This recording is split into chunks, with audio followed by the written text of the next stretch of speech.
All right, all right. We are live. We are live. We are live. I am about 10 minutes late, but that's okay. Things could be worse.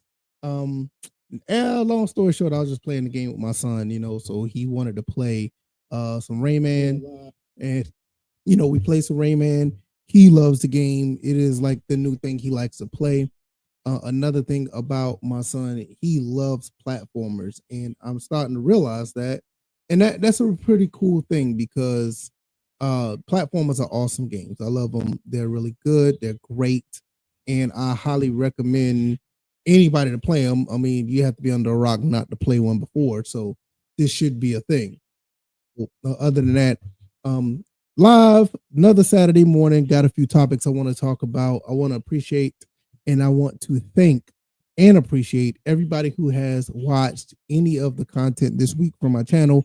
You guys are absolutely awesome. Over here, we talk about gaming, everything under that umbrella. We try to have fun over here and enjoy ourselves in the midst. So hopefully you guys will be able to enjoy the content today because I'm trying to go live every week, and every week I like to go live, and every weekend, Saturday morning, I like to go live, and I think it's a pretty cool time to go live. Everybody's just relaxing from the week before or the week before, where everybody had to go work, everybody had to do this, that, and third, or maybe you're actually working on the weekend and wants to start off. So this would be a really good time to stream, in my opinion. Hold on one second. What's wrong, son? You done playing? Hey, when I finish, me and you get back and play and finish, okay? All right. So he's done with Rayman, so he wants to fall back. He likes to play by himself sometimes, but if it's a new game, he wants dad to play with him, and that's cool. Like I said, we played the last 30, 45 minutes of the game. And I know mom's downstairs cooking, so that's probably why he really wants to go downstairs. So I mean, you all know how that go. Nevertheless, we are going to get into the topics. We're going to talk about South of Midnight because I think South of Midnight is uh I think it's a game that's not necessarily understood well. It's kind of misunderstood. I want to talk about that game and give my thoughts and opinions on that. Also, we're going to talk about physical games, what's going on with physical games and the state of them, what I think is going to happen with physical games in the future. I think most of us already know the answer to that, but we're going to discuss it because physical games is a big part of gaming. I think it's probably one of the most important parts of gaming. A lot of people talk about the consoles and the power of the consoles, the graphics, the gameplay, and all that stuff. But it all goes hand in hand. And without the physical games, you don't have it. And I know people talk about digital games or whatever the case may be. And digital games are cool. I don't have nothing against them, but to me, it doesn't. It doesn't. I don't know how I say this. It doesn't uh make the experience better. I think when you have a physical copy of a game and you're playing the physical copy, it adds to the experience of having the game and owning the game. Let me take this out my ear right here. It adds to that. So with that being said, I think it's a very big and a very important part of gaming to an extent where we don't really have, that type of I don't think it's anything. We don't have that type of equivalent to having a physical copy of a game. I mean, digital is cool, it's convenient, but there's no attachment to games to where it used to be back in the day once you start going digital. But hey, to each his own, right? Last but not least, we're going to talk about Nintendo price changes. Yes, there are changes to the Nintendo Switch 2. Not necessarily the console itself, but there are changes to some of the accessories. We're going to go over that and I'm going to give my thoughts and opinions in all of that. So, yeah. So let's go ahead and get started. South of Midnight. I feel like South of Midnight is a game that is I think it's put together pretty well. I know there's like the cut scenes are a little bit choppy. I played it on my PC. I played it on the Xbox Series X, and I think it's a fantastic game when it comes to the gameplay and what you can actually do in the game. I think the story is a little bit misunderstood, and it's misunderstood to people who may not know that side of culture. I mean, you have to understand that all that we talk about, we rag on Sweet Baby, and I think Sweet Baby don't do a good job of making the storyline as solid as it is. Hold on, babe, babe, his cup is right up here. Okay, I just want to let you know. Um, we don't do the best job. I mean, they don't do the best job of making the storyline as good or as prominent or even as compelling as they should. But I get where they're coming from, and I think the storyline could be better. But for me, I don't play games for stories. I mean, the story is cool, but I like to play the gameplay. Kay, if mommy's leaving, come up here with me and watch TV. Yeah, if she's going to step out, come up here with me.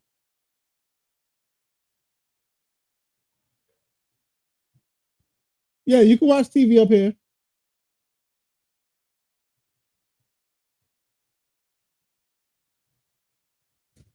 All right. Well, I guess he's gonna be downstairs. I don't know, but nevertheless, what I was saying. Oh yeah, they could do a little bit better of a job of doing the actual story, but the gameplay itself is actually pretty solid. I like the gameplay. I like where it's trying to go, and I think this mechanic that they have when it comes to like a hack and slash, slash parkour type of gameplay is something that is severely needed in the gaming space. Now, I can't remember another game that actually has done this on this level. Maybe there's somebody I don't know about, but when I saw South of Midnight and I saw the trailer, I thought it was something that I was absolutely interested in. I really wanted to play this game.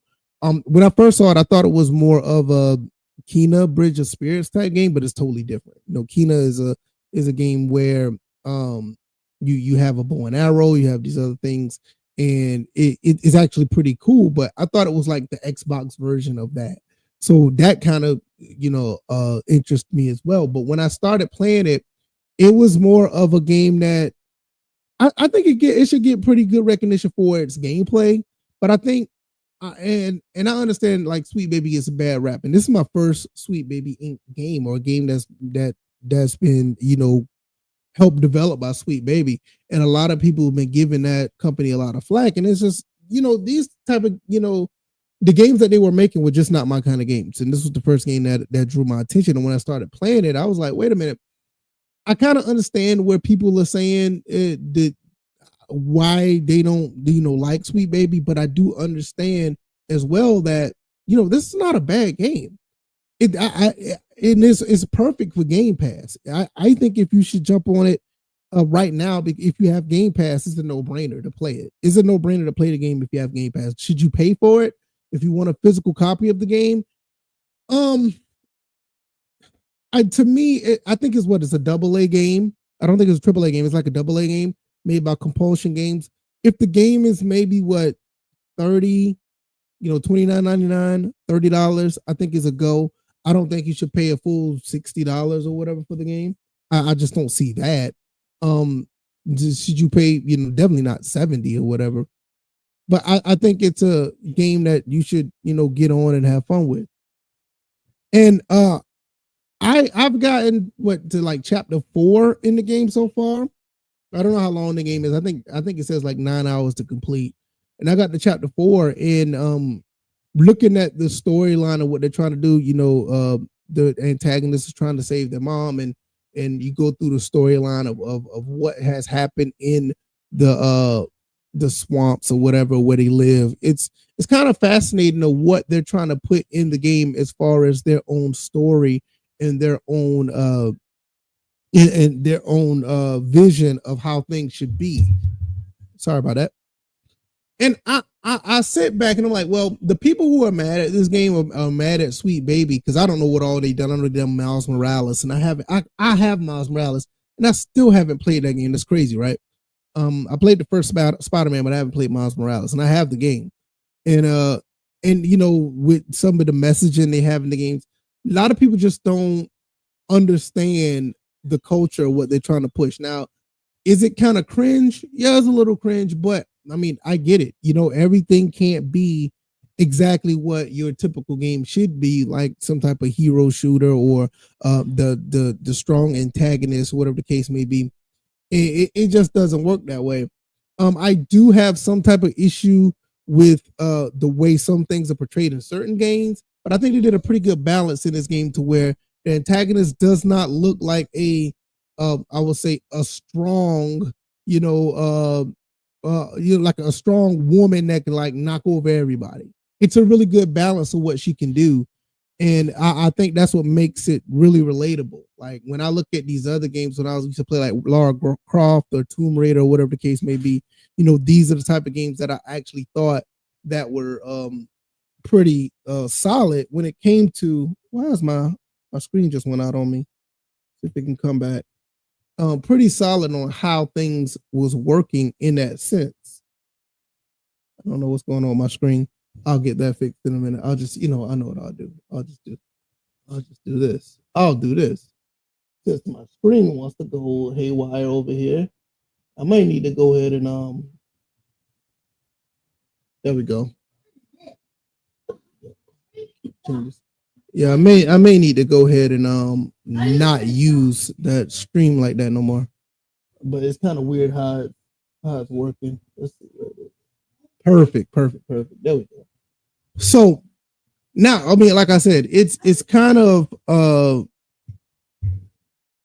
refreshing when you play these type of games where it's like I've heard stories and like I can't really cooperate this because I haven't played like an Alan Wake 2 where or like I said when you played Spider-Man 2 where Mary Jane is like super overpowered or something or like that, or they try to give like this big emphasis on girl power in certain games or whatever the case may be, which I don't care. I mean, look, I like to play. I play Dead or Alive. You know what I'm saying? I play like with Sarah in Virtual Fighter 4, or I play with Nina Williams in Tekken.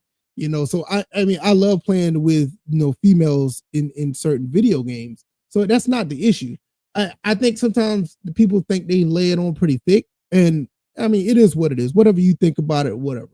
But at the end of the day, I think the messaging what they tried to do it in South of Midnight is I don't think it's put together very well, but I do think it's put together enough where you can get through the story. Now, as far as the gameplay, I think the gameplay is absolutely awesome. I love the hack and slash, the parkour, the moves that she has, and the enemies you have to fight. There it is a little repetitive, but what game is it in this sense? I mean, God of War was repetitive. You had X Blades. I remember that game. That was repetitive. Heavenly Sword. Even Lara Croft with Tomb Raider. That's repetitive. Most of these games are fairly repetitive. So at the end of the day, I think that you're getting a pretty good balance of good gameplay of what you can do and a story that could be better. But what games that really have an awesome storyline? I mean, let's be real. I mean, there's not many games out there that has like this profound and absolutely awesome storyline. So at the end of the day, I'm not really into the business of giving like letter or number grades to a game. I used to do that when I used to be in the Madden days, but I will say, the game's on Game Pass. Why not give it a shot? You know what I'm saying? It's on Game Pass. I mean, I could see if it was not on Game Pass, you had to ponder if you should buy the game or not. Then I could reserve my thoughts and say, you know what, you may not want to buy this game. I can see why somebody may not want to buy it, but I think it's easily worth the playthrough. It's easily worth the playthrough. I'm enjoying it, having fun with it, and at the end of the day, I think this is a game that a lot of people should try. Now, the problem is it's not that many people trying the game. A lot of people looking at the game and be like, "Yeah, I don't think I'm gonna get into this." I mean, Sweet Baby got a bad rap. The game is what people want to call woke, which I don't think it is. I just think the game it has its own unique type of story that they want to tell, and I think those stories is needed. I think all of these stories should be put together, to the forefront, no matter what side of the culture that you're on. The only thing I think I should say that these games should be good. Just don't make a bad game. And I mean, and a lot of people know if these games are bad or good before they release them. I mean, they know, they know if it's going to. I mean, they've done a lot of studies and a lot of research and development to see if these games will work for them or not in the big sense. A lot of people knew what games will flop and what games will make it. Some of them are surprises, some of them are not. But at the end of the day, people know what these games can do. And I think this one was one of those games that they felt like it could do numbers, but apparently not. Let me look. I wanna look and see. Let me look and see. I want to pull this up and see. Give me 1 second. Let me go to Steam charts. Is it Steam charts or Steam DB?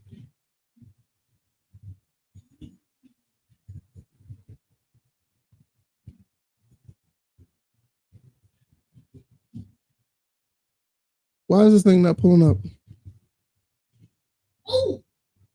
Okay. It's pulling. Keep pulling Steam charts.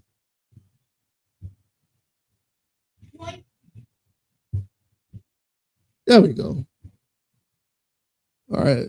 Let's see. Where is it on the list? Okay, it's not. Oh, that's. Well, I'm not surprised. It's not in the top 100. I mean, let's be honest. Would it be? Let me see if I can share the screen so y'all can see this. Let's share this screen.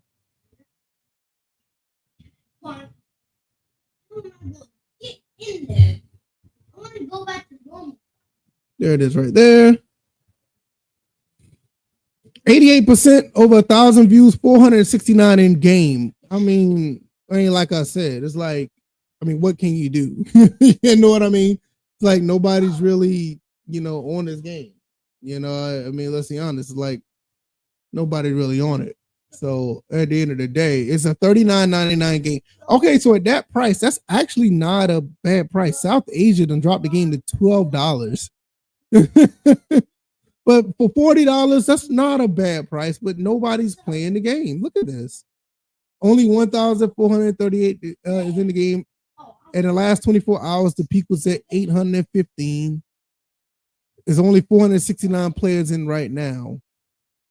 So like nobody's playing the game. I mean, it is what it is. The people have spoken. If people don't want to play the game, it is what it is. But I think it's a misunderstood game. I think this game is actually a lot better than what's being shown by the numbers. But hey, it is what it is. I gave it a shot. I think it's okay. It's on Game Pass, so it's worth the run. Now, this is just only Steam. You don't know what the numbers are when it comes to Xbox or whatever. It's on cloud gaming as well. So there's no telling like what this is actually, where it is right now as far as everybody who's playing the game. But I don't think it's that far from what the peak is, and it kind of sucks. Over here says owner estimations. Some people are saying anywhere between 50,000 or 33,000 and 48,000 is how many people actually may own the game. That's still not good. You know what I mean? I mean, you want games to sell in the millions if possible. I mean, you're lucky if you get over, 500,000 if a game goes gold. So, I mean, I just feel at the end of the day, I think with Steam, these are people who bought the game. Because I don't think they got Game Pass on Steam. You have to go through the Xbox app to get Game Pass, right? So at least 1,000, 1,500 people bought the game, and probably some people who bought it who didn't play it yet. So as far as Twitch, 66,000 people have played it. There's an all-time peak. 754 viewers are watching right now with 469 players playing. Those are not good numbers. But at the end of the day, it is what it is. If you want to play the game, I think it's a pretty good run. It's not a bad game in my opinion. It's just that I guess it's a game that nobody really wants to play. I mean, it is what it is. But nevertheless, let me see. Where am I? I want to make sure I get okay. Here we go. All right, so I just wanted to make sure that people get an understanding of South of Midnight. We've been on that for about 20 minutes. Let's jump over to physical games. Physical games. You know, I have a lot of physical games. You see behind me, all of these games. I am a big fan of physical games, but we are looking at a situation where this may not be a thing that's sustainable going forward. The PlayStation 6, the next Xbox may be all digital. Babe, son, get that for me right there. Get that bottle right there for me. My water. I need to drink some water. I definitely need to drink some water. All right, thank you, son.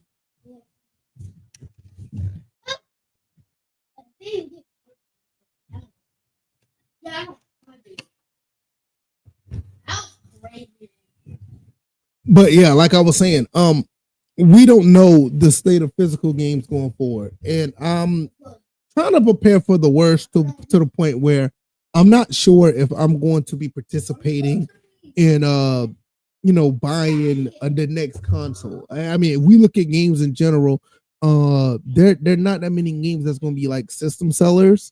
I mean, look, GTA 6 maybe be the one, but I'm not even sure if that's a game that I want to play for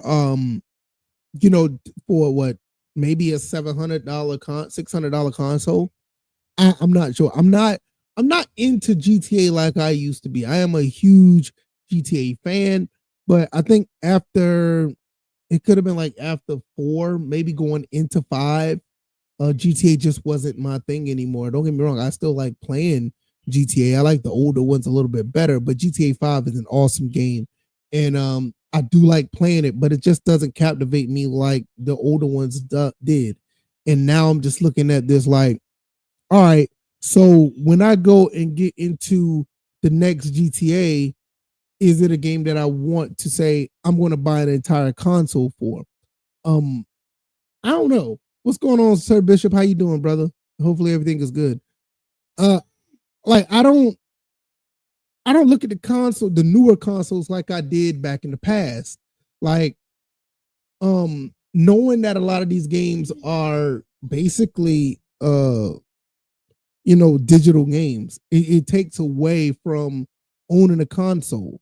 Because you got to think about it. The console in the physical game was basically they go hand in hand, and it's a charm to buy a game along with the console. But if you just have a box, you might as well just get a PC.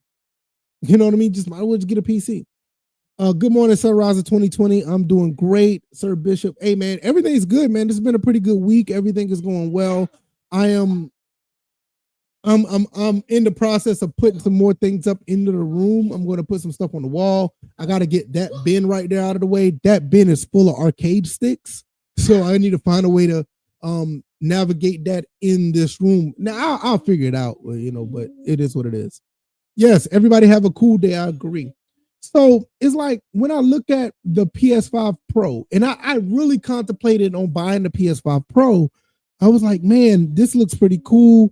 But when I saw the intricate parts of the PS5 Pro, where the disk drive was detachable, and you had to update the disk drive to play a game, and you have to buy the disk drive separately, and I was like, okay, this console is not for physical games. So even though I have physical games or whatever, it's just not for the physical games. And what happens if your internet goes out, or what happens if your disk drive is just not compatible with certain games that needs an update? You know what I mean? So this is a problem. I never heard of a disk drive needing an update. I've never heard of that. That's wild. And looking at it now, I'm like, yeah, I wasn't going to buy that. So I did not. I don't think the PS5 Pro sales are actually that good, to be honest. And I know it sounds crazy because I got this Xbox Series S box. Well, I'm gonna tell you the story behind that before I get to the comments. The PS5, I mean not the PS5, yeah, the PS5 Pro was the console that I wanted. And at the time, the PS5, I'm not the PS5 Pro, I'm sorry. The PS5 was the console that I wanted. No, I take that back. Actually, I wanted the Xbox Series first, Xbox Series X, because I already had the PS4 and I wanted to get the Xbox and see what they were doing first. apparently the Xbox was not necessarily available. Everybody know the Xbox Series X was not available. So I bought the S just to get it. And it was like, at the time, it was like $299. So I bought it. I end up trading that in for a PS5 once the PS5 was available. So I just kept the box. And I was not a big fan of having an Xbox Series S. I didn't like it too much. To me, I think the console is like gimped because of the actual what you call it, the no disc drive. To me, I just felt like, I just play the games on my PC because most Xbox games are on PC. Sir Bishop says, let's see. We basically rent games now. We can't even play half the games without online service. Exactly. So be careful now. Be careful, all the people, baby. Yeah, I agree. You can't play them without online service. Like even the what game that is? I think the Crew was one of them. It's a couple of games that are tied to online, even though it's a single player game, and that's ridiculous. I don't understand why that's a thing. So I can understand if you got an MMO. I can understand if you're playing like other games that are tied to online that has a really good online player base. But when you're talking about a game that's basically, let's say, what's the game? I can't even think of the game, but I know there's a few games that are single player, but they're just basically tied to online for some reason. I don't understand that. Absolutely, gaming companies want more of our hard-earned money. They do, and I'm gonna talk about that before I get into Nintendo price changes, because the PlayStation 5 is going up in price in a lot of places. They're going up in prices in a lot of places. Like they haven't gone up in the US, but I think like in New Zealand or whatever, I think the regular PlayStation 5 is like $800. It's like it's ridiculous. I don't understand it. Steam is still a GOAT, absolutely. Wonder what game is in the background. Okay, my son, he's playing Rayman Legends. He's getting into the Rayman game, and he loves Rayman right now. One thing I noticed about my son, he likes a lot of 2D games that challenges you. So he's been playing like Mario Wonder. He's played Cuphead. He's played you played that too. Rayman Origins, Rayman Legends. He's played a little bit of Donkey Kong as well, Tropical Freeze, and he's been playing a lot of 2D games. Even though he started out playing like Mario 3D World, he was playing like all the 3D games, but he's on Rayman right now, so that's what he's playing. The Wii Virtual Console, I went through the Virtual Console and bought pretty much every game I wanted prior to that going down. I do miss it. I do wish Nintendo bring it back, which I highly doubt they will, because the Nintendo online service is basically where they're at right now, and they got all their games tied to online. And this is just like what Sir Bishop was talking about. You basically rent games, and pretty much the games that are on the Nintendo online service right now is online. Like the Super Nintendo games, the N64 games, the Game Boy Advance. They need to go back, in my opinion, and let you purchase the game yourselves. And if you bought the game already, they should have some type of mechanism that they know you bought these games on the Wii Virtual Console, and you should still keep those games. They should roll over to the Nintendo Switch and Nintendo Switch 2. But there's something about Nintendo Switch 2 that you may not even know about. The Nintendo Switch 2 is technically not fully backwards compatible with the original Nintendo Switch. Those games are emulated through the game that you put into the system. So it's kind of like what the Xbox 360 did with the original Xbox, or it's kind of like what the Xbox Series X is doing with 360 games. It's not completely backwards compatible. They're just configured to run on the Nintendo Switch 2. So take that for what you will when it comes to the Nintendo Switch 2. As far as backwards compatibility, Nintendo better have sports games on the Switch too. From what I hear, they're supposed to have some sports games. 2K is going to be there, obviously, and I heard Madden is probably going to be back on Nintendo consoles as well. Madden hasn't been on Madden hasn't been on the Nintendo console since the Wii U. Son, are you busy? Do me a favor, pause the game real quick. Go over there and get that football game on the Wii U for me. It says 13 on it. Do you see it? Madden 13. Keep looking. Do you see it? It says 13 on the side. Yeah. Madden 13. Yeah.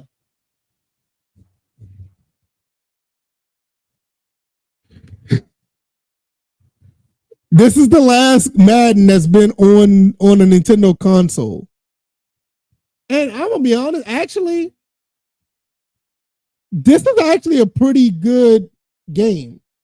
Thank you, Sunrise. Appreciate it. Thank you, sir. I appreciate it. Thank you. But this was the last one that was backwards compatible on a Nintendo console. And actually, this is not a bad game. The only problem with it, it runs at 30 frames. It's a 30 frames per second game. It doesn't run at 60 like the other Madden. I hope they add more courses.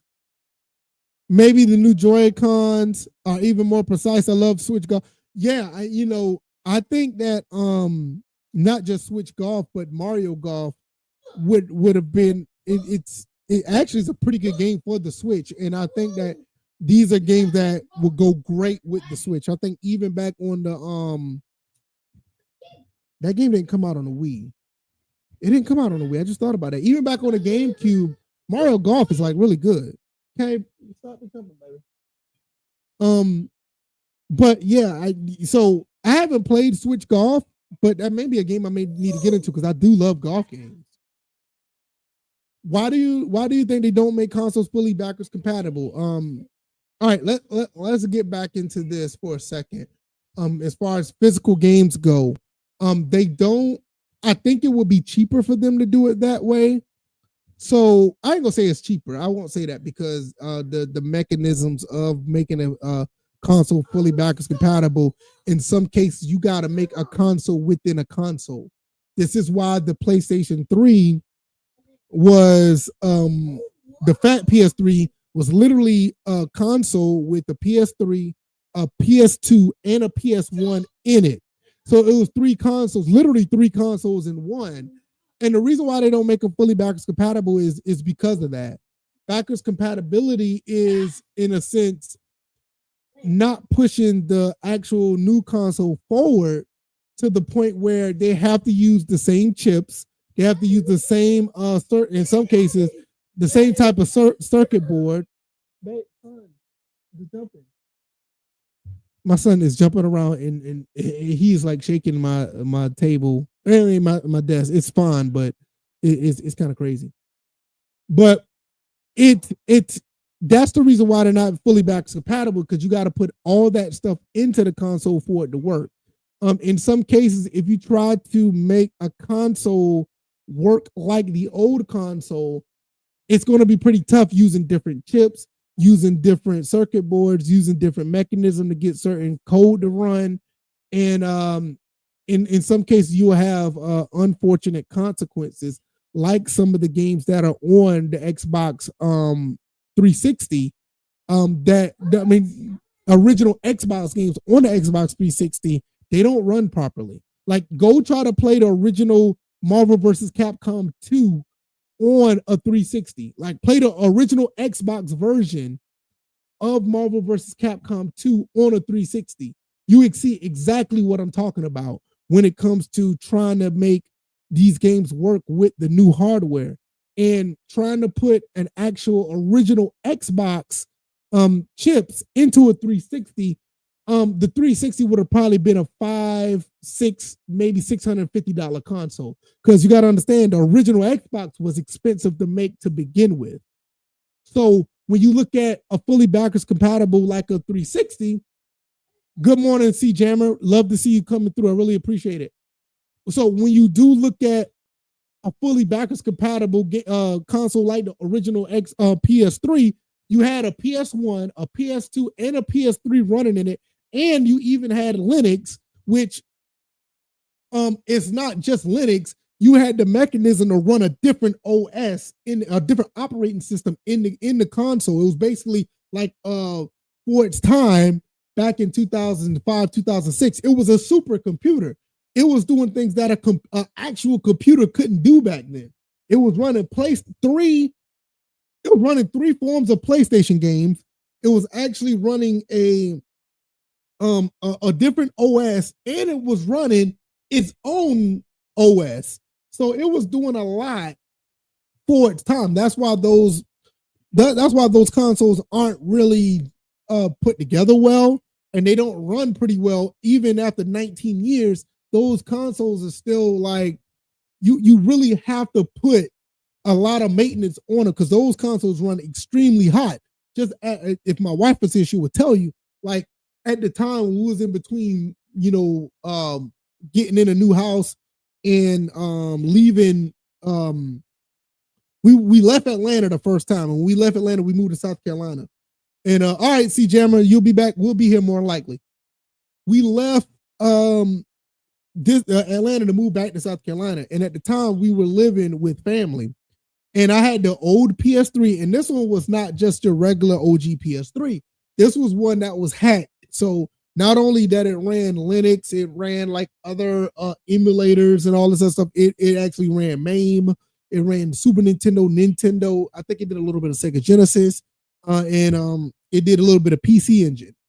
That thing, it was like a furnace. It heated up the entire room. We didn't need the heater on in the wintertime. It was just that hot. So eventually that console ended up dying. And I did fix it for a moment. It did work for a little bit, but it just wasn't the same. It would overheat. And I just got, I got to the point I just gave it away. And sorry about that. And I ended up giving away for parts. But yeah, the problem with having full backwards compatibility, you have to do a lot. If you look at the Wii, the Wii is literally a GameCube. It's not a Nintendo. Is not necessarily a Nintendo Wii. A Nintendo Wii is basically I would say like overclocked GameCube. That's why the GameCube backwards compatibility was so good. That's why it was so in tune with itself. The PlayStation 2 is a true to life PlayStation 2, but it had PlayStation 1 chips in it. That's why the backwards compatibility in the PlayStation 1 was so good. Fun fact, and I talked about this before in another live stream. You guys may not know this, but at some point, the original Xbox was supposed to be backwards compatible with the Dreamcast. So the Dreamcast was going to be able to be played on the original Xbox, but I think that it never came to fruition because of technical specs of the higher ups was like, no, we don't want to do it. But if you think about it, I think the original Xbox came out at $299 or $399 or something like that. I think it was $299 when it first came out. If there was backwards compatible with that with the Dreamcast, and as popular the Dreamcast was at the time, that console would have probably been a $450, $500 console back in 2001. So that's probably one of the reasons why the higher ups was like, nah, we don't want to put, that much emphasis on the Dreamcast. So that's why they just made a deal with Sega to put some of their games that was supposed to come out on the Dreamcast on the Xbox. So that's why you got Sega GT 2002. That's why you got Gun Valkyrie, Shenmue 2. You had Outrun 2. I think what's another game that was a Sega game? Crazy Taxi 3. This is why you had those games come out on the original Xbox. They were Sega games that was exclusive to that, because at one point that was going to be a situation where the Dreamcast was going to be able, you could play their games on the original Xbox. Yes, Dreamcast, absolutely one of my I have two of them. I have a Japanese one and an American one right over here. And I love the console. I love it. I think it's a fantastic console. It's one of the is easily to me one of the top three, maybe the top two consoles ever produced. I mean, it plays well, the games hold up well, and it's just a fantastic console to own. Now, I will say the console is 26, 20, 95. Well, it came out in 99. It's 26 years old. So if you want to get one, it's cool, but you may want to change out the disk drive if you want. And I think it's well worth it. I know a guy in South Carolina. He changes out the disk drives of Dreamcast because the Dreamcast disk drives are old. I mean, they're 20 something years old, and they were stressed. They were stressed for its time. Um, yes, it absolutely deserved a better. It was absolutely magical for its time. And I want to go back to your other console. I mean, your other comment. Reading about the PS3 and magazines was legendary. The hype of the era was insane. Just felt futuristic. Yeah, they actually used a bunch of PS3s to like the government used PS3s to make a supercomputer. So I mean, it was way ahead of its time. Way ahead of its time. Um, so I feel like the Dreamcast is worth it. The console itself, you can even get it now to play SD games through SD cards. Uh, I know there's a lot of games out there, a lot of fighting games out right now that are coming out that was exclusive to the Dreamcast, like Marvel vs. Capcom 2. I mean, even to this day, even though you have the Marvel vs. Capcom collection out right now, the Dreamcast version in some cases is still considered as like the definitive version of Marvel vs. Capcom 2. I mean, in my opinion, you can't get no better than that. Now you have the Capcom Fighting Collection, number 2 coming out with Capcom versus SNK 2, which was another game that was on the Dreamcast, started out on the Dreamcast. Those games are you got Power Stone, Project Justice, I think Plasma Sword. All of these games, Capcom versus SNK Pro, and Capcom versus SNK 2. Um, you got all these games that are coming out for that's out now, but a lot of people still think the Dreamcast version is the definitive. The only thing I would say about the Dreamcast is be mindful of the disk drive that you get. You may need a new disk drive, which my American one, I may get that one.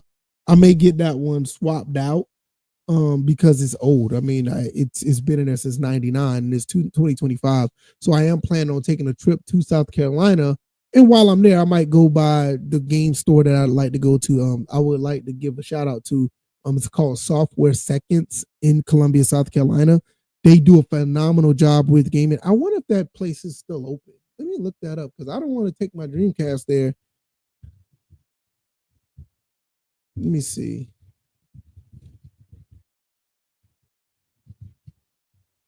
I keep hitting this button. I got fat fingers now. There it is. Okay, there's the eBay. Oh, he has a website? Is this old website? Okay. All right. Look, I'm gonna put this up on the screen so you guys can see this. Put this on the screen. This place right here, which I may need to do another video on video game stores that I go to where I get some of my games from. This is it right here. Software Second. Highly recommend going to this place. This guy has tons of games. It's a little. Oh, he does gift certificates now. Okay, so it's been a while since I've been here, but yeah, he has tons of games. Tons of games. Wow, he has all those. I didn't know. Oh, don't let my son see that. Oh my God, if he sees this Donkey Konga, oh my God, he's gonna want that. There's the bongos right there. We bought the bongos for my son another day. How you doing, CH Jammer? He's back. Awesome. So those are some old Atari 2600 games. There's some. He has a really good bit of Game Boy Advance games. 3DS, DS. There's some Saturn games. There's some pretty cool. Okay, these are Genesis stuff. You got the Genesis in box. original Xbox game. I can't tell you how many times I've been over there raiding this area right for the original Xbox stuff. This is the PlayStation area. If you go down here, about right here, this is where the GameCube stuff is at, Xbox 360 stuff, all the PS3 stuff. And this, okay, so this right here, you're looking down that way on this picture. This picture is looking the opposite way from that way on down. So it's like you walk down this hall to look the other way. So yeah, so going down that way. Okay, that's everything. So this is posted March 2020. So this has been 5 years ago. I wonder if he should still be open. But if he's open, he does other stuff too. Like I said, he does maintenance on games as well. I'll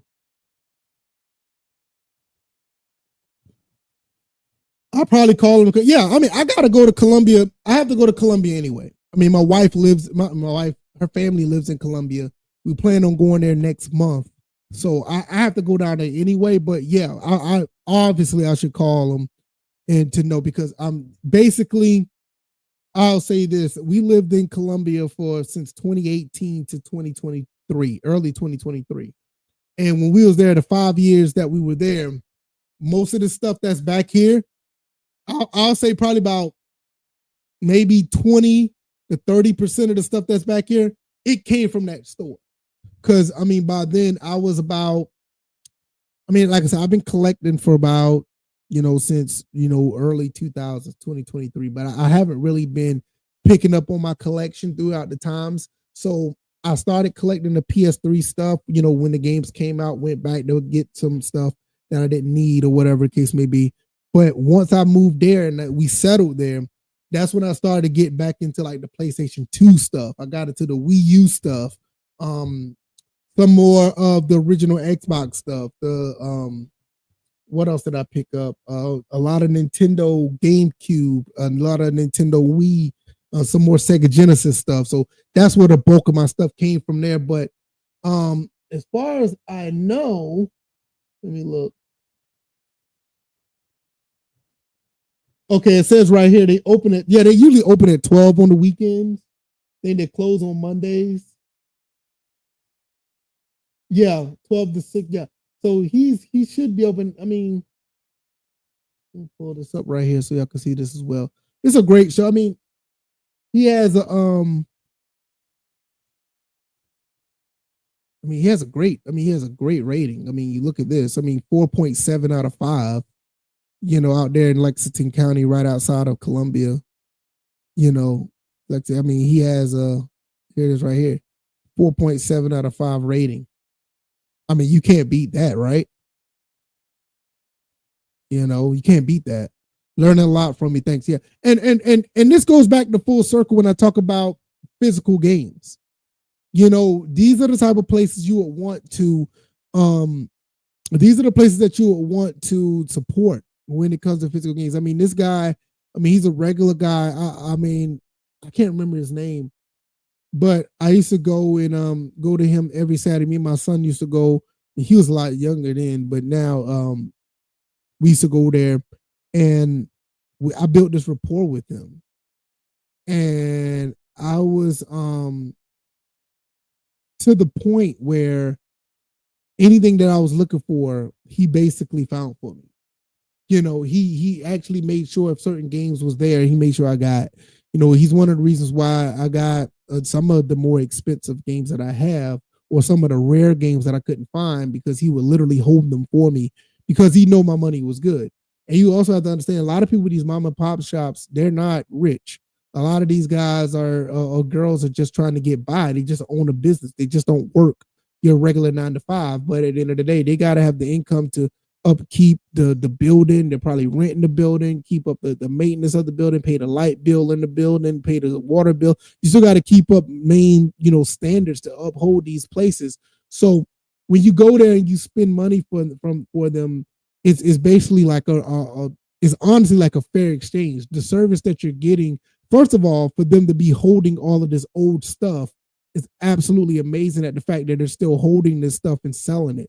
Because a lot of this stuff is old. People could be throwing this stuff away, And it would be an absolute shame that all of this stuff that we call a great hobby could literally be in the trash can and be forgotten. So they're doing a huge service by holding on to the stuff to begin with.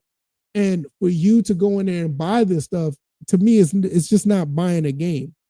It's like buying a piece of history. It's like buying, something that, you have a real attachment to, or something that you could pass on, not necessarily like an inheritance or anything, or pass on the rules of playing games to your son or daughter, or, whatever the case may be, or even your spouse, understanding that these games have a nostalgic and not necessarily nostalgic, but it has like a really, you know, unexplainable value to playing these games and having fun. Like literally, my son just learned about Rayman. He didn't know nothing about Rayman. All he knew was about Mario and Sonic. He learned about Cuphead. He learned about Donkey Kong, and Rayman is basically the next game that he loves. You can't put a price tag on stuff like that. You know what I'm saying? Those type of things. And for him to sit there, I think he moved it. Yeah, hold on 1 second.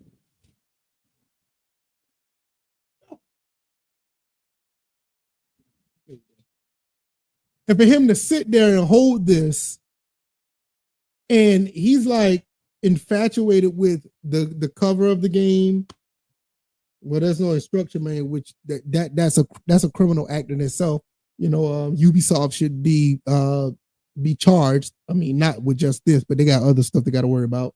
But for him to look at this, and he's holding it in his hand, and he was like, "Dad, I'm so happy that you have the Rayman, and I just don't have. I have Rayman Origins and I have Rayman 1 over there."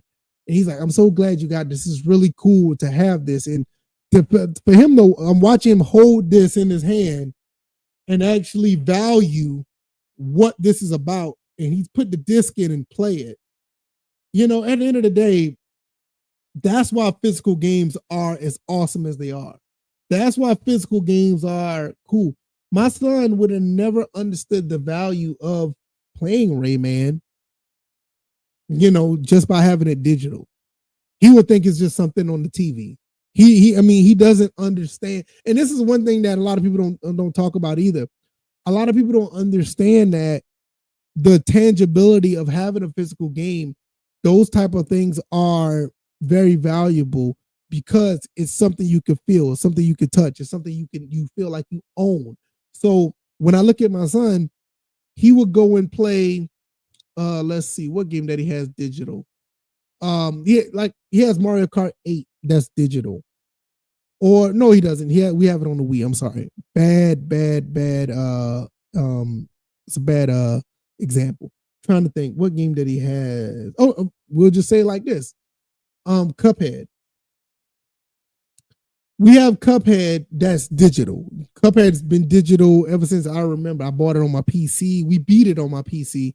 So that's what he knows. And he wanted the game on his Switch. I just bought it because he wanted it right away. So I bought it digital on the Switch. And he loves Cuphead. But you know what he likes more? I ain't gonna say what he likes more, but he does like the fact that a Cuphead plushie. Like the Cuphead plushie, he loves the Cuphead, so he gets a Cuphead plushie. He thinks it's pretty cool, and he likes to put it on his bed, and it sits on his bed, and he really like have fun, holding this Cuphead, have Cuphead sitting next to him when he watch TV. Those type of things you have an attachment to that adds value to not just the game, but everything that comes along with it, the artwork, the what he feels that Cuphead can do as far as jumping around and shooting things, and it that's where the value of these games come in my opinion. And I think at some point I'm definitely going to, and I should have done this already, which I'm kind of kicking myself yet. I think I'm gonna go ahead and just buy a physical copy of Cuphead because, for one, I don't think that I will be surprised, and I'm advocating for it. We need a second game of Cuphead. I think that's that game deserves a sequel. And If they don't, that's cool. But I think that those are one of those games that deserve to be owned physically because it was a revolutionary game, even though it basically reinvented the wheel. I mean, Cuphead is literally Contra. Cuphead is literally Gunstar Heroes. It's literally like one of those type of games, but it revolutionized the genre because of the way it's set up, the way it's played, the way it is. And like I said, I think that's a game that I need to go ahead and pick up physical. And I'm like kicking myself for not having it yet. I should have been bought that. But watching my son hold this game in his hands while he's like getting ready to play, put the game into the console and play it, it's I know he appreciates the game a lot more. But like I said, with Cuphead, he didn't really understand it until we bought I think we bought the Cuphead plushie. Then he started to actually have more of an attachment to the game. And I think, at some point I need to go ahead and buy a physical copy of the game. It's just much more. And besides, I think the developers deserve it, right? I think so. Also, the fact from an older era were cherished because they were made by developers that poured their hearts into such games. Good memories. Now games are much more oriented just to make companies money. Yes, I want to talk about that in a second before I get into the Nintendo prices. Let me see if I can pull this up.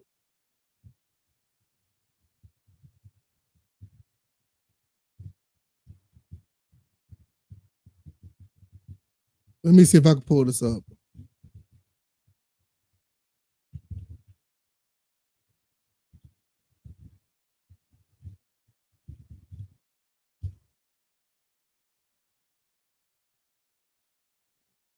That is insane.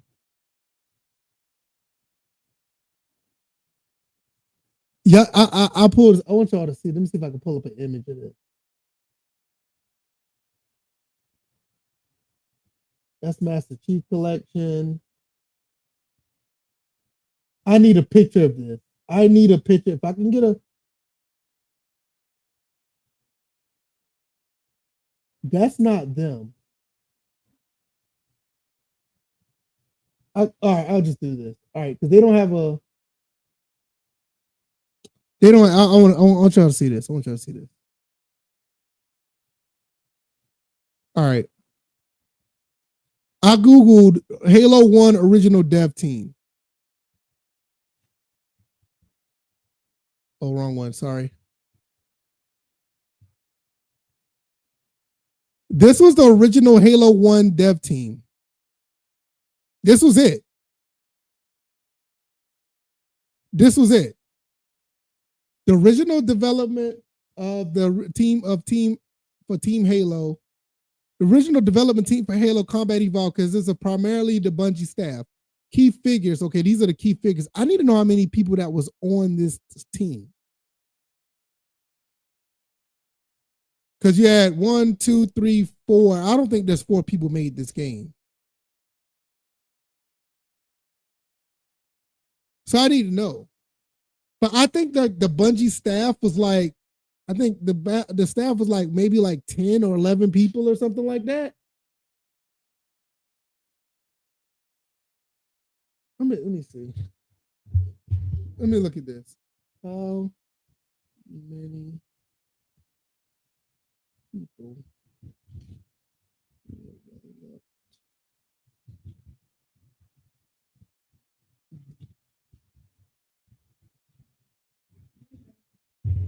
Okay, so it was 40 people, not including testers. Yeah, so it was 40 people. Nowadays, you go to a game now, there's over 100, maybe 2, maybe 300 people developing a game right now. So 40 people made the first game. Not to mention, I think even Wolfenstein was even lighter. I think they had less people there. So you got to understand, like you said right here, they were made by developers that poured their heart into games. These people loved what Halo. Nowadays, I think Halo is ran by I think it's ran by some woman that wants everything to be, a part of the LGBT community. I think, which I don't care. I mean, make your game. If it's good, I'll play it. But it's like But that's what it came up to. And then now, like, I think the Halo, I think Master Chief Collection or like Halo 5 was like, I think they were like huge. Like,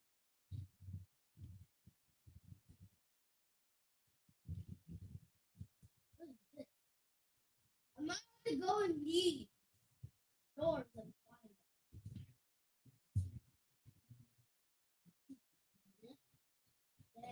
I'm trying to see. them. This is easy. Well, yeah. But this is likely. But no one. Okay, this is Halo Infinite. What? Oh, Hold on, let me see if I can move this over. I gotta go to another screen. Hold on. Let me go to another screen. This is what the Halo Infinite one is now. oh, I need to see how to get that. Where's it going? Right all the way back. That's how many people are working on the game now. That's how many people worked on Halo Infinite. I think these people here, I'm not saying nothing bad about them. I think these people are actually, passionate about their job, but I don't think it's nowhere near how it was in Halo 1. You could tell Halo 1 was made with a really good, intentions, very passionate. People who really wanted to put their game out there. People who really enjoyed and loved what they did. Now, these folks here, I'm not saying that they didn't, but you can tell how bloated of a mess that these games are now. All of these people who did this, they probably did a fantastic job at their job. But when you have so many hands in the pot, you're not going to get the outcome that you want. This is why I stay the hell out the kitchen when my wife is cooking. She's like, no, get out of here. I don't need you. You know what I mean? And it's crazy. And sometimes, well, I learned my lesson. I don't try to, interfere when she's doing her thing because that's her time. She loves to, put her recipes together and she loves to make her food and I don't get in the way. And if you're married, you know what I'm talking about. But when you have this many people, and maybe you need this many people to do certain things, but when you look at the gaming industry in general, you have all of these people making games, a lot of overhead, a big budget, all this stuff going on, and then a lot of games end up flopping like South of Midnight, which honestly I think South of Midnight is a pretty solid game, but when you have all this overhead, this is the type of stuff that happens. You got to make an abundant amount of money to make your money back, and that's the problem. You got to pay all of these people. You got to pay all of these people to make your money back. It doesn't work that way. This is why, to be honest with you, that's why Halo Infinite wasn't as solid as it should have been. So when you look at the stuff like that, and on top of that, they don't even want to give you the game physical anyway. So before I get into the Nintendo price changes, which I need to go ahead and pull that up. Let me pull that up.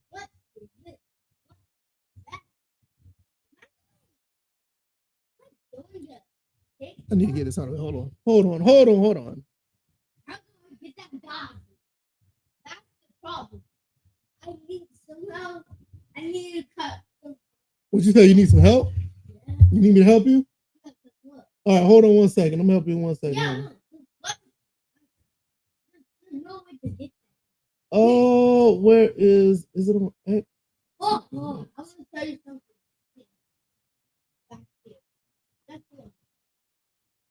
Where is I saw? Let me go on. Let me go on X. Let me go on X.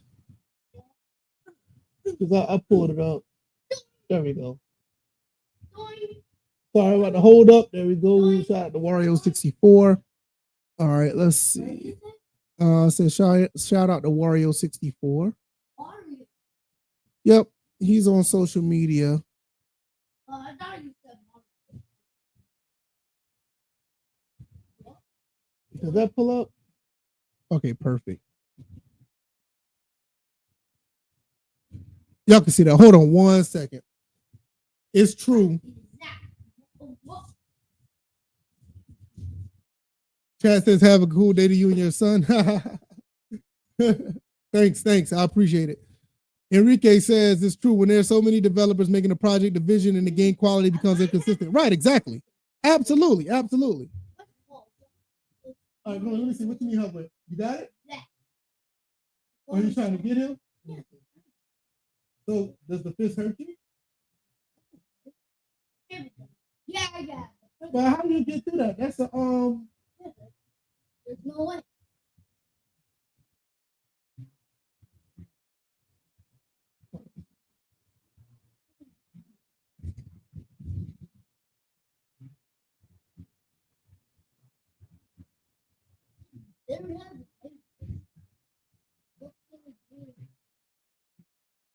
It's something else you gotta hit, right?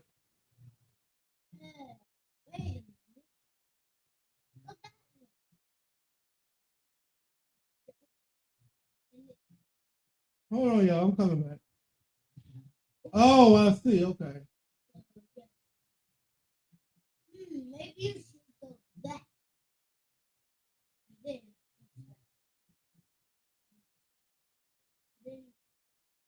Oh no, sorry. I didn't mean to do that. Sorry. Yeah, you gotta.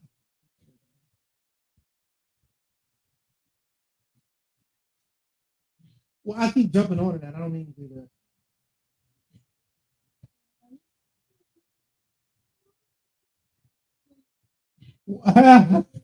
All right. I keep hitting.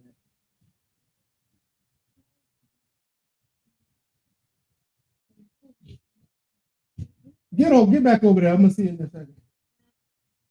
He want me to help him with this game, and I can't help him right now because it's a part of that I keep dying. All right.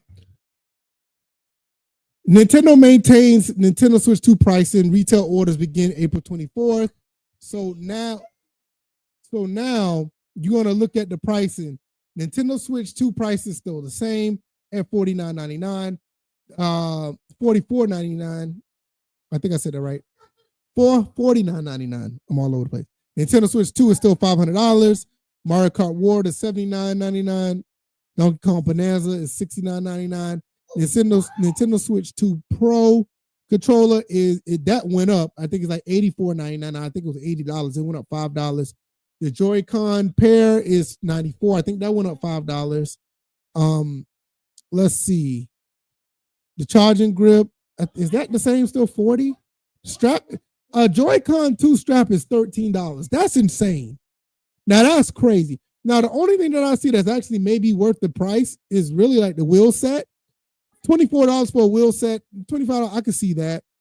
The camera is $54.99. I thought that was like $40 or $50 at the time. The dock is $120, $119. The carrying case and screen protector is $39. Man, you might as well get a third party one for $39. Switch 2 all-in-one carrying case is $84. What? $85 for a carrying case. I'm pretty sure you can find one on Amazon that'll probably be like $30, maybe $40. Probably even cheaper than that. Micro SD card is $59.99. I can see that. That's a little pricey, but I can see that. So, what do y'all think about these prices? I think the prices are okay when it comes to the original stuff. Like as far as the games that in the actual console, I think those are okay. When it comes to the Pro controller, out of your mind. I'm not paying $84 for a controller. I'm not paying for another Joy-Con for $95. The grip, the charging grip is $39. That is crazy. I think everything past, even though I think Mario Kart World is expensive, everything past Donkey Kong Bonanza is absolutely insane outside of the wheel set. I think the $24 for the wheel set is okay. Nobody's paying $15, $14 for a strap. That's insane. I won't do that. Overall, I think they're out of their minds. I think the original pricing, the 44 or the 449 is okay. The actual console, I think that's okay as well. They're still kind of high, but I get it. I still thought it should have been $399. But everything after the Donkey Kong Bonanza pricing, I think that is crazy. You still can't get it? I don't know how to get that. I'm about to look that up for you. Let's see where I'm at. Oh yeah, the camera went up in price. The strap is $13.99. Nobody's playing $13.99 for a strap. That's crazy. $120 for a dock.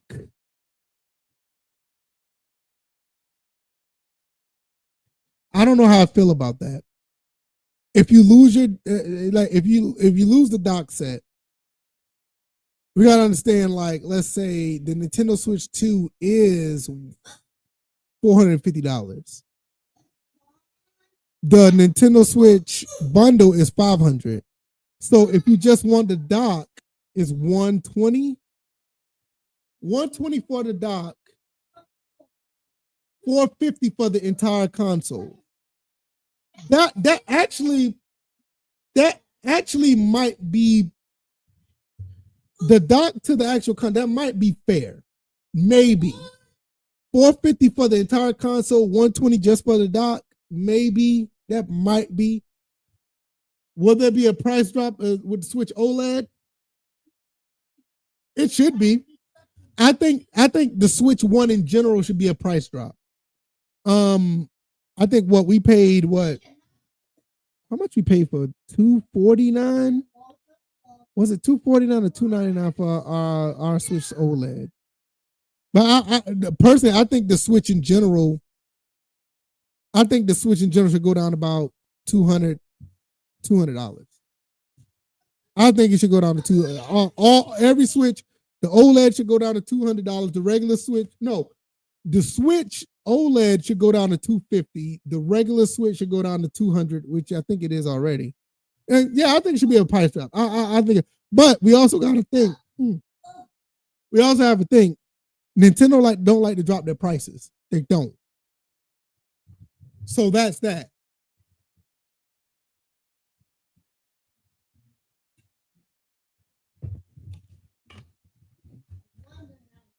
So I don't know. Hold on, let me see if I can look that up for you, son. Hold on, I want to help you out. Maybe I do this. I think I got it.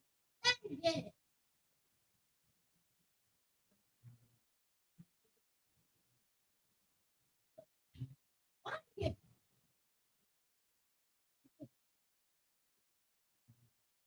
Hold on, son. I'm gonna see if I can find it.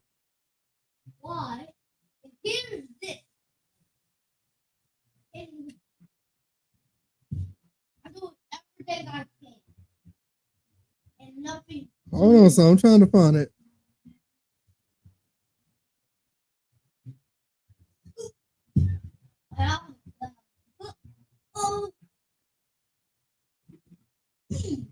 What level is that?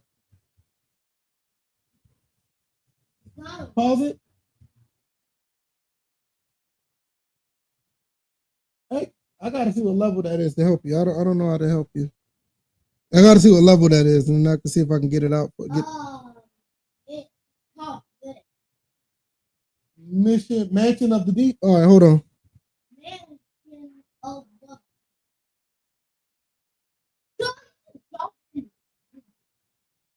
Now I'm. Oh! Oh! Well, I'm trying to find it for you, so hold on.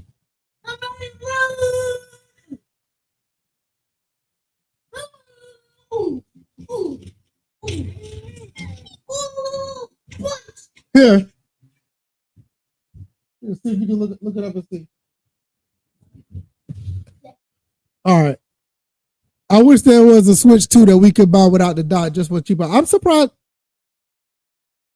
Oh yeah, you're right. That's not a thing. Now Switch 2 Lite will come out. I believe that a Switch 2 Lite will come out. So when that come out, there you have it. That's going to be probably next year or something like that. A Switch 2 Lite will probably be out. Prices are fair for what we're getting, but some of us live in paycheck to paycheck. No, I don't know if you're joking, but no, these prices aren't fair. But like I said, I understand what they're doing when it comes to the Switch 2 at $449.99 and the bundle. I get it. I think they should be like $50 cheaper, but I get it. I think Mario Kart World is overpriced. I think Donkey Kong Bonanza at 70 is pushing it. But everything else after that, these prices aren't fair. The only price that's fair outside of everything under Donkey Kong Bonanza is the Joy-Con wheel set. At $25, I could see buying a wheel set for $25. I could see that. But everything else, a camera for $55, the dock set for $120. Even though when you look at a dock versus the actual Nintendo Switch 2 price, $120 versus $440, $450, you kind of see where, all right, I kind of see where that pricing is. It's still high, but compared to the two, let's be honest, the dock could have been $200. I mean, if you really want to go half and half, you know, the dock could have been $200.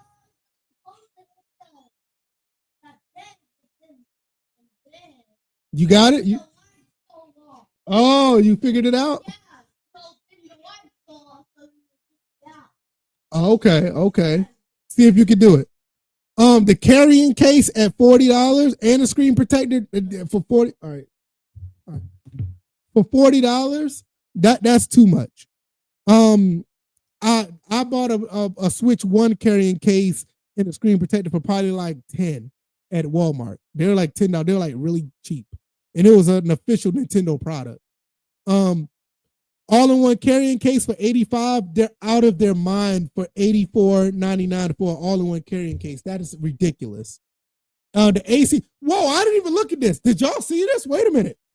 How did I skip this? The AC adapter for the Switch 2 is $34.99. And $35 for a plug? I'm pretty sure. Now, correct me if I'm wrong. I'm pretty sure that the Nintendo Switch 1 AC adapter should work with the Nintendo Switch 2, right? I mean, it should, right? Is there a different AC adapter that would not work from the Nintendo Switch 1 to the 2?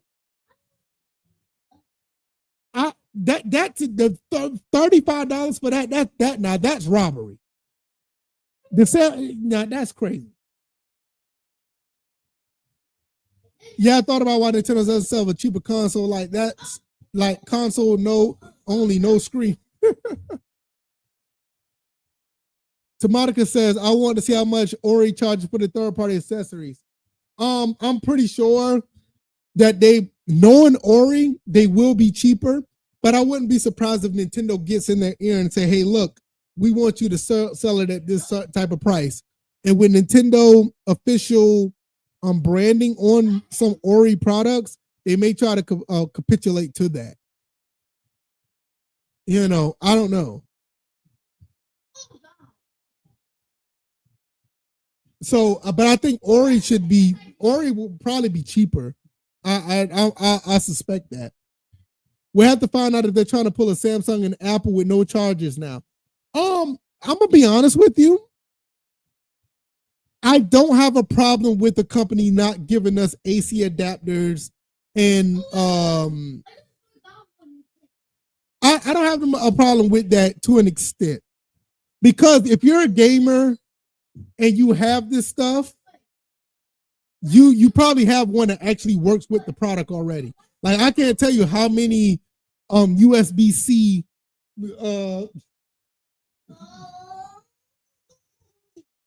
can you get it? Yes, I can. Don't you gotta punch those lights? I can't tell you how many of these I got already. USB-C. I got 3 of them right here. I got one over there. I got a couple over here. So I don't have a problem with them not giving us one. But I don't think they should be $35. Yeah, the dock has to have one. I don't have a problem with that. But I'm saying, like, I don't have an issue if they don't, or I will say this. I don't have an issue if they don't have one. I Because but this is just for me, because I have one everywhere. I have a Nintendo Switch 1. I got one, two, three. I got what, 3 Nintendo Switches. I have an AC adapter. It should be able to work with the other ones. It should be able to work with the. It should be able to work with the Nintendo Switch 2. So I don't have a problem. But for people who may not have a Nintendo Switch 1 or may not have a USB-C, I can see why. They should come with them. But for me, to me, it's neither here or there. But for $35, that's insane. These things should be at least $19.99. And I would even say they should probably even be $14.99. The strap is $13.99. The AC adapter should be $13.99. You know what I mean? So yeah, it had to have an AC adapter. I get it. But I'm just saying, don't these AC adapters should be able to, the Switch 1 version should be able to work with the Switch 2 version? That would be insane if it don't, right? Because like, what happens if the AC adapter that comes with the Switch 2, what if that's broken or defective or it just stops working, but you have a Switch 1 adapter, but it doesn't work? Now that would be crazy. That's kind of wild. So I don't know, man. It's just, I think they're out of their mind at the end of the day. I think it's stupid. But these are the prices. Does this change your mind about getting the Switch 2? It doesn't change my mind. I already told my son. I was buying him one before this whole debacle even happened. He's getting one because he's done so well in school. He's done so well in general. Did you get it? Oh, you went through the fish and got him? Did you get inside the water and save the other one? Oh, you got it? Okay. Awesome. I told him he's getting one because he's done so well in school. So this was before I even said I knew what the price was. I mean, $44.99 is like, I keep saying $44.99. For $49.99 is a little steep, but hey, it's worth it. This little guy right here, he's done great. And I told him I was gonna buy him one. But if it wasn't for that, I wouldn't be getting one. Does this change my mind? Let's say if it was just me by myself, does it change my mind? I'd have been more like this. This would have been me. If it was just me by myself, that's what I'd have been. And then this is another thing. I don't know if y'all know this. I think it's Breath of the Wild or Tears of the Kingdom, one of the two. Or it's probably both of them. The Nintendo Switch 2 version is not going to have any of the DLC from the older games. So you're just getting a base game from the Nintendo Switch 2, and I think those games are like $70. And you're not getting any of the DLC. That is insane.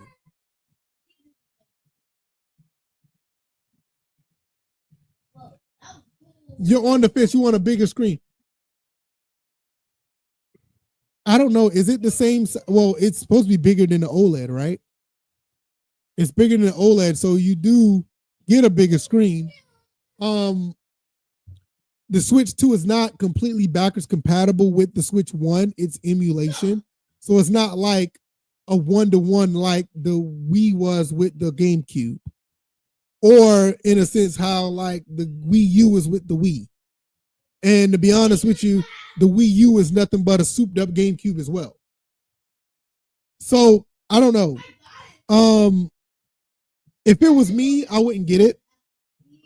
If it was just me, but my son is getting it. He wants it. I told him he's getting it, and that's just the end of the story. Because I mean, I'm not gonna go back on it like, oh yeah, son, you did great in school. You're one of the top kids in the class.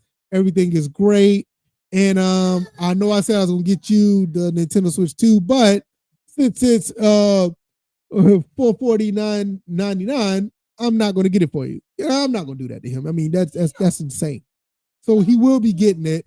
And I think at the end of the day, this is it is what it is. If you really want my opinion, I don't think you should pick it up. Because I just don't think it's worth it. I just think this is a console that's just not worth it at the end of the day. And if it was, like I said, if it was just me, I'll be like Sunrise of 2020. I'll just hold on to my Switch. You know, I have the Switch One and I enjoy it. I love playing it. It's still, people gotta understand that the Switch One is still an amazing device. We're just not going to sit here and be like, okay, the Switch One is trash now. I mean, that's not true. So I mean that's just not what it is. But I don't know what else. Anything else? Anybody got any questions or whatever? I got to honestly. I have to go eat. I have to eat. I haven't ate breakfast yet. I worked out. I had a good bit of water. I'm good, but I know just to maintain my diet, I have to eat. So I'm probably going to get up out of here in about the next 5 minutes. So if anybody got anything on, yeah, we're going to play some more Rayman Legends as well. So if anybody has any questions or any comments real quick, I want to get those out of the way. When we get to the 1 hour and 30-minute mark, I'm going to slide up out of here. Tomatica says, my old eyes need the bigger screen. I feel you on that. My old eyes need the bigger screen, but I think I should wait. I also want to be able to play the GameCube games. Yeah, they're going to put GameCube games on the Nintendo Switch 2, which I think is pretty awesome. You're going to get Soul Calibur 2. You're going to get F-Zero GX. I forgot the other games that are on there. Is I think the Zelda game is going to be on there too. I think so. I'm not sure. But yeah, definitely going to be on that per se when it comes to the GameCube games. It's one reason why I do want to get on the Switch too as well. My son is getting one, so I'll be able to slide in and sneak in and play a GameCube game here or there, even though I do have the GameCube games already. But yeah. Anything else? Have a good day. Thank you, Mr. Sunriser 2020. Awesome, great interaction from Tomatica's Sunriser. Enrique had a nice comment. CJ Jammer, thank you for watching. Sir Bishop also as well. You guys are absolutely amazing. We had up to almost 10 or 11 people in here. I think that's really awesome. That just goes to show that this concept is actually growing. This Saturday morning thing is actually pretty cool. And if we do get to a bigger audience, I may do like maybe 1 or 2 more out the week. I think the max for me is probably like 3 times a week I would go live. Depends on how things go here. I don't think Saturday morning is a really cool, sweet spot to get together, guys, and discuss these games and discuss what's going on. Talk about physical games. We talked about South of Midnight, which I think if you haven't tried it already, I think it's a go. Go ahead and try it out. It's a $40 game. If you want to buy it, I don't know, but it's on Game Pass, so it's absolutely worth the look on Game Pass. You 3 hours ahead. We about to eat breakfast too. Later's good stream. I appreciate it. Yeah, it is 11 o'clock right now. I should have ate probably about an hour ago, or probably like right before I went live around like the 9 o'clock hour. But I didn't. But that's okay. I'll make up for it. I'm gonna get my breakfast in and try to keep my energy up and do all the great things here. Saturday streams are good. It's like Saturday morning cartoons. Who else said that? Somebody else said that as well. Did somebody else say that earlier? And I missed that. I missed it. Oh yeah, he's talking about my son. He said it's all good. He adds the vibe reminds me of waking up Saturday morning myself for cartoons. Hey, I'm glad I'm able to fill that void because Saturday morning cartoons are a thing of the past, man, and they were so awesome. But to be honest, we all could find our niche and find our feeling to make that happen. Saturday morning cartoons, Garfield, Muppet Babies. I remember all of them coming out for I think it was on CBS. Used to watch Muppet Babies and Garfield the cat, and Saturday mornings were absolutely awesome. Yeah, I picked it up. It was you, Sunrise. I appreciate that. But yeah. We're getting to the hour 30-minute mark. I'm going to slide out of here. I'm going to eat. I'm going to spend some time with the wife, hang out with my son. He wants me to play Rayman Legends, play some more of this. He's absolutely enjoying it. And if we keep this up, we may end up beating this game before the day is over because he doesn't like to lose. So that's going to be pretty awesome. If we do that, I'll probably make a video about it or whatever the case may be, get my thoughts and opinions. Also going to try to finish South to Midnight as well. So this weekend is Absolutely on point. So far, so good. But I'm gonna get up out of here. Thank you guys once again. Awesome stream. Pretty it was pretty cool. I really appreciate it. I thank you guys. Saturdays with VF Cast are cool. I really appreciate that. And I think it is too. All right, guys, y'all take it easy. Y'all be blessed. Y'all have a good one. I'll see y'all in the next video or whatever the case will be. All right, y'all, I'm out. Y'all take it easy. Be blessed. Peace.